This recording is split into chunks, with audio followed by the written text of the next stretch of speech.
It is also why it is so important for police to wake up to themselves and start actually doing their job of protecting the citizens, rather than defending elitist corruption and undermining the security of their nation, which is what they are currently doing. Unfortunately for the people, most modern police officers have forgotten that they are people too, and that the perceived power of these individuals lies in the uniform, not in the pawn that is wearing it. These police officers are removing their own rights as well, and ultimately it comes down to the people to stop this occurring. One really cannot blame the puppet leaders, nor even the criminal banksters that control them, because ultimately it's all happening simply because the people are going along with it. It's all about free will. It's all about whether you choose to allow this situation to continue, or whether you choose to shake off the TV-induced apathy, spread the word, and stand up and say no. What we are experiencing in this reality is freedom of choice. So step away from the fear, because it is truly time for people to understand the real power that they have. Turn your back on the TV, shake off the fear mentality, and stand up and say no. Come to the realization that we are not numbers, we are not consumers, we are sovereign people, and the governments are our elected servants. Understand where their position in the hierarchy actually lies. The government serves the people do not serve the government. And with public awareness of the true dilemma facing humanity, we can quite peacefully and very easily rectify things. One may pause to wonder how we ever let it get this far. How do we ever let the world fall into the situation it is now in? The entire system is completely corrupt. It is corrupt in every single way. Wars are created by design. Whole nations are decimated for the sake of corporate interests. Our food is poisoned with toxins. Our water supply is filled with toxic waste under the pretext of it keeping our teeth healthy. Whole countries are brought to their knees for the sake of profit, while most people fail to even admit that there's a problem. People spend their lives in the collecting of meaningless trinkets or in self-improvement, while ignoring everything that goes on around them, and believing the world is the way it's portrayed on the television, the way it looks in magazines. Many focus on the divisions among people and what they perceive to be different about others from themselves, rather than on the similarities. The essence in each of us that remains at the core, the essence that connects us to each other, the essence that makes us all the same. And people wait to ascend to a higher consciousness, or to be delivered into salvation by a Saviour, without ever having to take responsibility for themselves. And they still fail to see that there's a problem. People scoff at the idea that fluoride is a neurotoxin, and yet the world is being strip-mined and depopulated around them. Government corruption is rife, the whole system is rotten to the core, and still no one sees that there's a problem. And now, with the introduction of genetically modified food and seed patenting, we are seeing a situation arise which has the potential to destroy the entire food chain on this planet. And all of this is occurring simply because we, the people, are allowing it to happen. One may pause to ask, exactly in whose interests is it to destroy the entire food chain? Why is our Earth being strip-mined around us? And why is such a massive amount of depopulation occurring? One may even pause to question, who is really in charge here?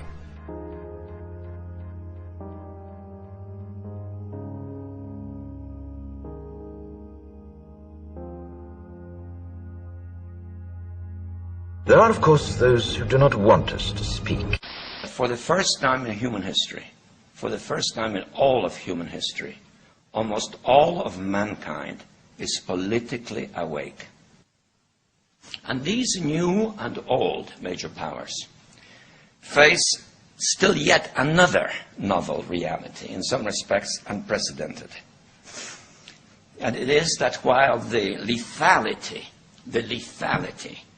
of their power is greater than ever, their capacity to impose control over the politically awakened masses of the world is at a historical low. I once put it rather pungently, and I was flattered that the British Foreign Secretary repeated this, as follows. Namely, in earlier times, it was easier to control 1 million people, literally. It was easier to control 1 million people than physically to kill 1 million people. Today, it is infinitely easier to kill 1 million people than to control 1 million people. It is easier to kill than to control.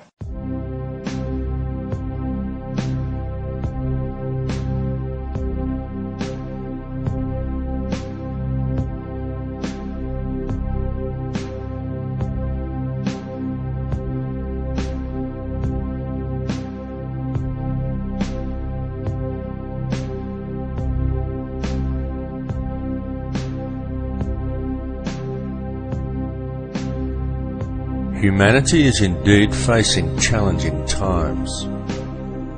There is absolutely no denying the fact of this. It is all around us. Wars, terrorism, famine, disease, corruption, homelessness, the end of the central banking pyramid scheme currently manifesting itself as the global financial crisis. Climate change the media tries to teach us is man-made, despite a wealth of scientific evidence to the contrary. And there are many other things besides.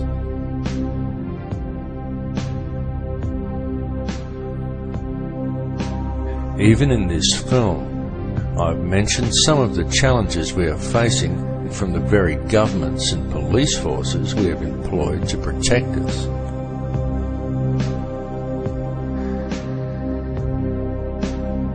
And who, through the use of a controlled media, have slowly worked to convince people that they are our rulers, when they are in fact our servants.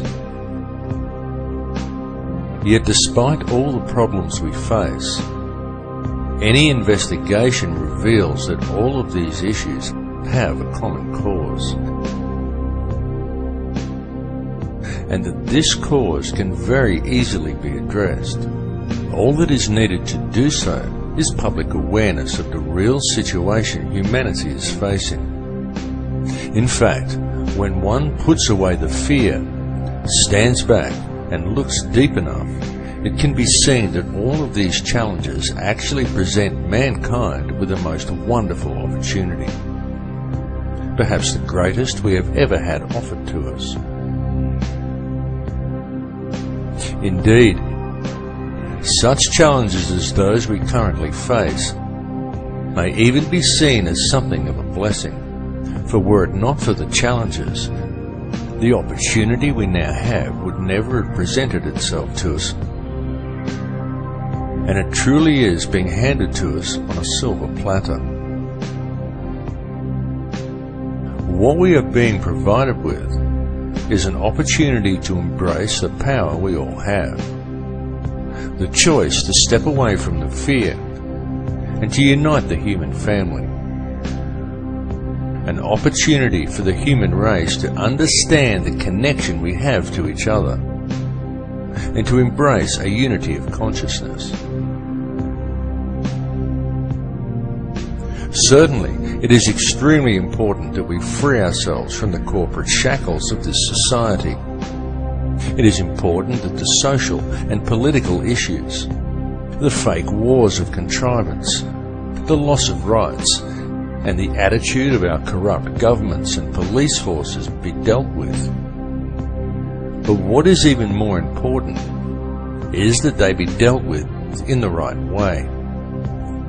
That way is not through violence and revolution. It is not through a centre of anger and hatred. The powers that be want violent revolution. They want the polarised energy such conflagrations produce. But this must not be done.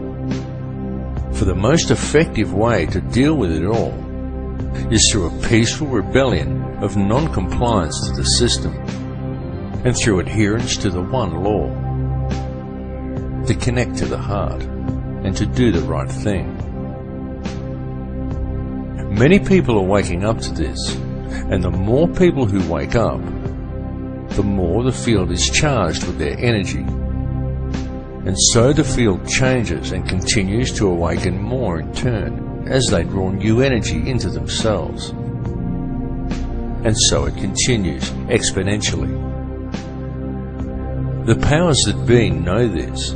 They know the field is changing. They know that we have this opportunity to move into heart energy. They can sense how precarious their hold over this world now is, and how easily this control could slip from their grasp. This is the main reason for the current global instability and political tension, the recombinant H5N1 swine flu virus and accompanying vaccination program, in a blatant last-ditch attempt at depopulation. And there is a reason for all of these things to have been thrust upon us at the very same time.